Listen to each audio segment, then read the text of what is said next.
Welcome to Cut the COVID Crap Part 25, the JCVI's irrational advice on vaccinating 5 to 11-year-olds.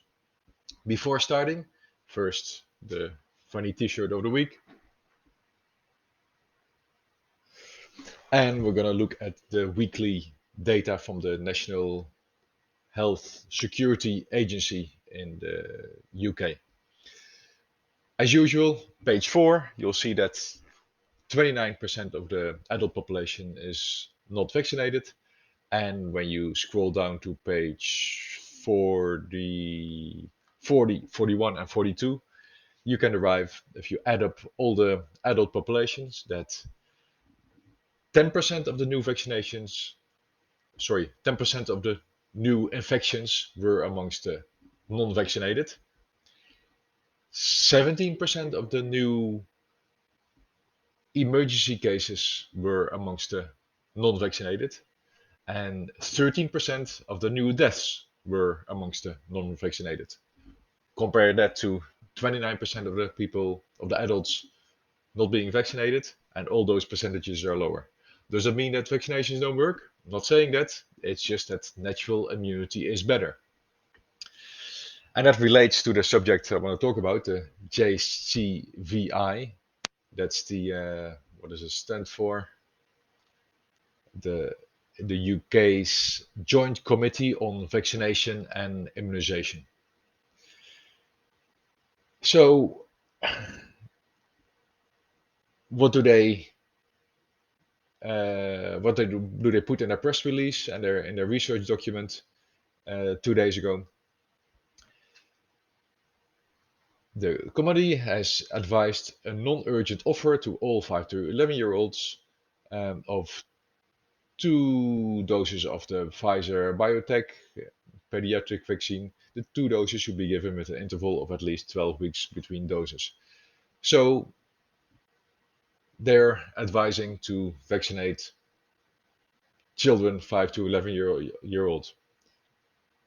And they say, and I'm quoting literally again, the main purpose of offering vaccination to 5 to 11-year-olds is to increase their protections against severe illness in advance of a potential future wave of COVID-19. The main purpose of offering vaccination to 5 to 11-year-olds is to increase their protection against severe illness in advance of potential future wave of COVID-19.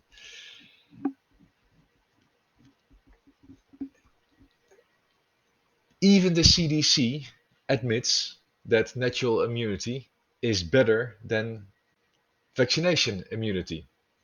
As usual, the link below, all the links are below in the description. If you look at the CDC website, you'll see a graph showing that an unvaccinated person with that wasn't previously infected has the highest risk of getting infected, getting hospitalized, death, etc. The line below is much lower already. That's the vaccinated person. And the lines even lower than that are the ones that have natural immunity, that have recovered from a previous infection. If you've recovered from a previous infection, that's an extremely low risk already. And even in the and this is Delta. This is all based on Delta, and we all know that Omicron is milder. And if you look at the age groups, I mean, I gave the calculations in previous videos. The average number of kids dying in that age group is roughly from COVID is roughly 100,000, and the vast majority of those have comorbidities. So we're talking about 1 in a million, but that's the average. Now, if those kids have had a previous infection, then it's even lower than 1 in a million. Maybe 1 in 10 million or something.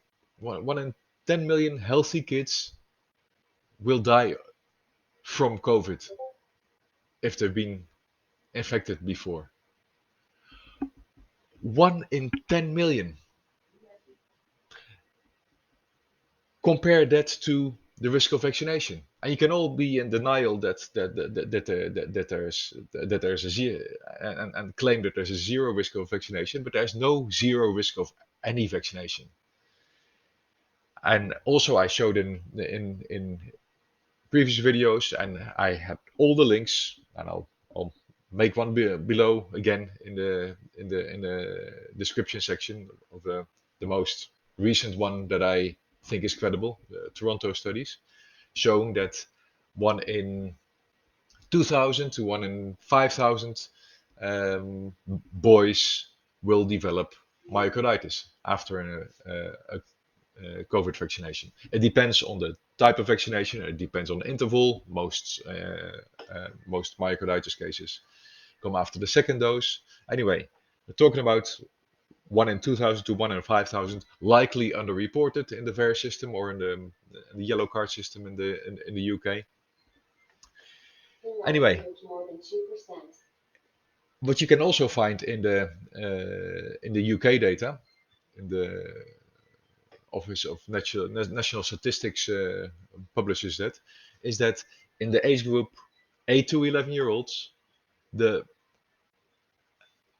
71% of the kids have antibodies. 71%. And these kids are not vaccinated yet. Up until now, in the UK, under 12 years, there's no vaccination given, except the very few medical exemptions, but that's virtually nothing. So those 71% is all from previous infections, their antibodies. And there may even be a group that doesn't have antibodies, but they have B and T cells, memory cells, and hence they are protected. So the vast majority of those kids have natural immunity already. And guess what? There's no excess mortality in that age group. Again, look at the Euromomo data of 2020, early 2021, when there was no vaccinations yet. There is no excess mortality in young kids. Surely some kids may have died with COVID or even from COVID, but all up, the impact on young kids is less than the flu. COVID had no significant impact whatsoever on young kids.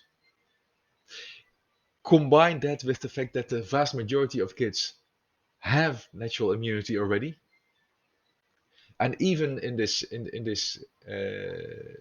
JCVI site, they they estimate that by the time they would start those vaccinations of those kids in April, they expect that about 85% rather than 71% will have